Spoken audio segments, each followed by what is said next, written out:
Des marais salants à la Brière, des rives de Vilaine aux grandes étendues agricoles.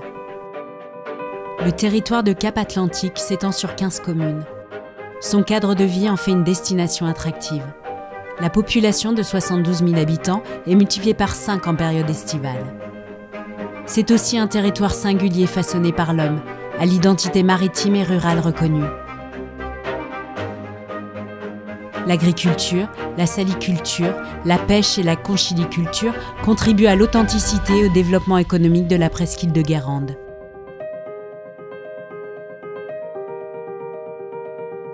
Aujourd'hui, l'agriculture de Cap-Atlantique, c'est 17 500 hectares exploités, soit près de la moitié de la surface du territoire de Cap-Atlantique.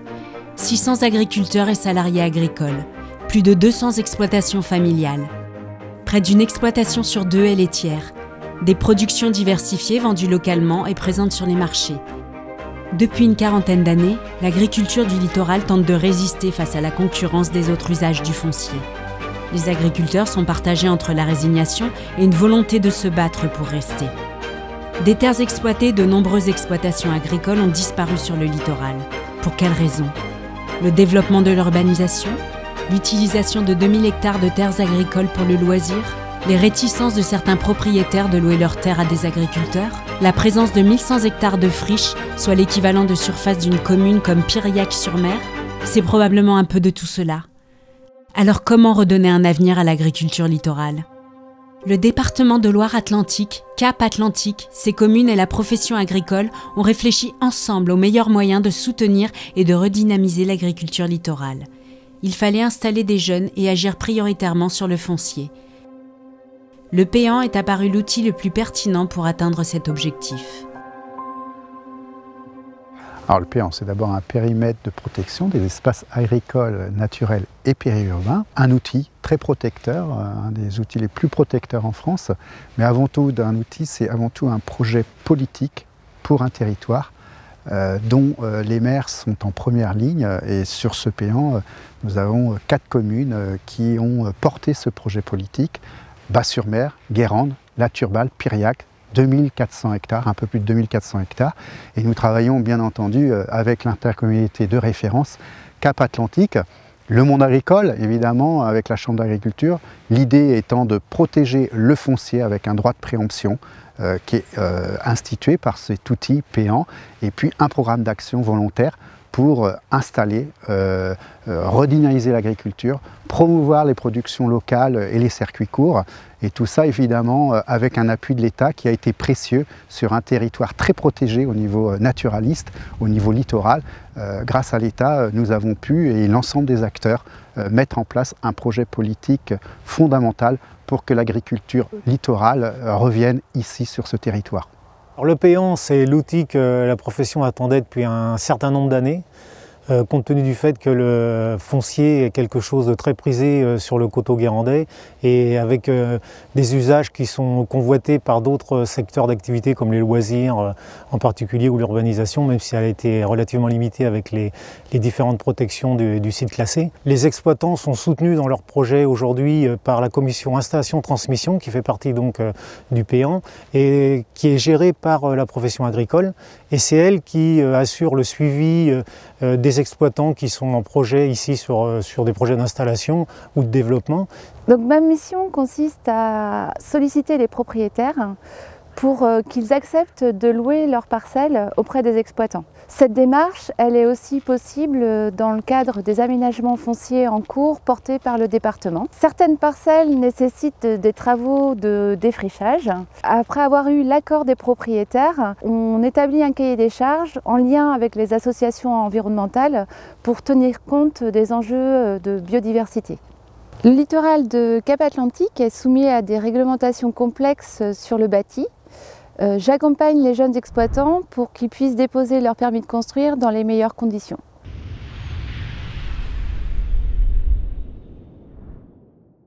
On est 2 associés avec mon mari Mathias et moi-même sur la ferme de la Côte d'Amour à La Turballe avec une trentaine de vaches en race Aubrac.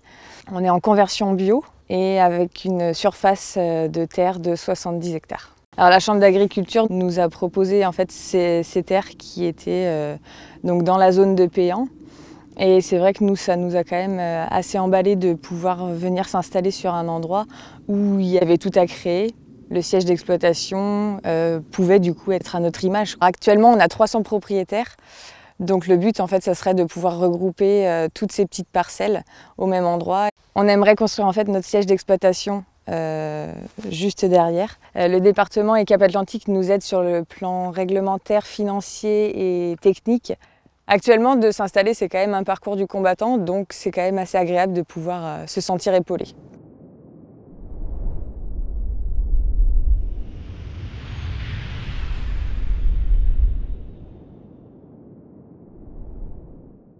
J'ai repris l'entreprise familiale en 2015, je suis maraîcher, j'exploite 30 hectares, la moitié en agriculture biologique, le reste en conventionnel pour produire 70 espèces de légumes. J'emploie 15 personnes à l'année et une quinzaine de saisonniers. On a la chance d'être dans un site avec une valeur environnementale forte et un climat qui est vraiment très propice pour faire des légumes, ce qui est parfait pour moi. Lors de mon installation, j'avais pour projet d'agrandir les bâtiments et de production et de conditionnement. Et c'est vrai que là, je me suis rendu compte qu'il y avait une réglementation très forte sur le coteau. Grâce au Péan, j'ai pu rencontrer tous les différents acteurs du secteur agricole sur le coteau. Ça m'a permis déjà d'être soutenu dans mon projet. Et aujourd'hui, j'ai la chance de pouvoir avoir un permis de construire pour avancer. Le permis de construire nous a permis donc de remplacer des vieux tunnels par une multichapelle et dans un second temps de doubler les capacités, le bâtiment de l'entreprise et également de remonter 5000 m² de serre en bio.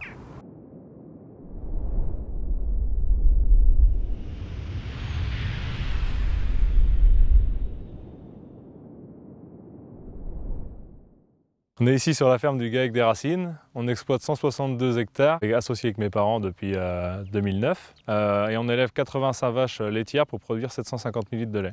On a eu la chance d'avoir plusieurs équipes municipales depuis le remembrement qui ont su préserver l'ensemble du territoire. On a un parcellaire groupé et intéressant à cultiver. Pour moi, la terre est un outil de travail, ce n'est pas un outil de spéculation. On arrive à une étape clé de l'exploitation avec le départ à la retraite de mes parents qui va arriver d'ici 4 à 5 ans. Et on a le projet de construire un nouveau bâtiment pour loger les animaux ainsi d'avoir des meilleures conditions de travail pour nous. Étant donné que sur la commune de Piriac, au niveau de la réglementation, c'est assez compliqué, on aura besoin d'être accompagné pour construire notre projet afin de nous simplifier la vie. Disons, grâce à Cap Atlantique et la Chambre d'agriculture, on se sent épaulé pour monter un dossier. Tout seul, on n'est pas capable de monter un projet de cette importance-là. Nous sommes propriétaires de petits terrains agricoles dans la commune de La Turballe. Ces petits terrains qui étaient certains occupés, d'autres inoccupés, c'est vraiment dommage, donc il faut absolument qu'ils soient mis en valeur par des agriculteurs. Ce qu'il y a dans les démarches administratives, très souvent, c'est quand on n'est pas aidé, on est complètement perdu, etc. Mais là, on a été aidé. De toute façon, ces terrains suppléants ne seront jamais constructibles, donc il vaut mieux faire des baux avec les agriculteurs, les jeunes agriculteurs qui veulent s'installer. Nous dirions aux autres propriétaires de faire comme nous. C'est l'avenir de nos enfants, de nos petits-enfants et de nos arrière-petits-enfants qui est en jeu. Car si ces terrains-là sont abandonnés ou deviennent des terrains en friche, comment se nourriront-ils ? La mise en œuvre du programme d'action du Péan a démarré en 2015. Depuis, 8 exploitations ont été reprises, 4 projets d'installation sont à l'étude, principalement en élevage, bovin et ovin et en maraîchage. La filière salicole est également concernée. 2 secteurs sont identifiés à Guérande et Basse-sur-Mer pour permettre à des paludiers de construire des salorges à proximité des marais salants. C'est aussi plus de 25 hectares qui ont été remis à disposition de l'agriculture, un programme de restructuration de la propriété foncière sur les 2/3 de la surface du Péan. Dans les 2 ans à venir, c'est vrai qu'on aimerait bien créer le siège d'exploitation, augmenter la surface, le troupeau, et puis du coup après pouvoir développer la vente directe et pouvoir accueillir les personnes sur notre site d'exploitation. Je souhaite que mon fils continue, oui, qu'il ait un outil moderne et qu'il puisse gagner sa vie décemment. Ce que je veux pour mon avenir, c'est avoir un outil performant et travailler dans de bonnes conditions. La balle est dans mon camp, je souhaite continuer à produire des beaux légumes et pérenniser mon entreprise. L'avenir de notre agriculture littorale est entre nos mains. La chaîne de responsabilité est collective. Propriétaires, agriculteurs, collectivités, habitants, visiteurs de la presqu'île et consommateurs, nous avons tous un rôle à jouer. Ensemble, faisons en sorte de transmettre à nos enfants les richesses du territoire. Pour eux, pour demain.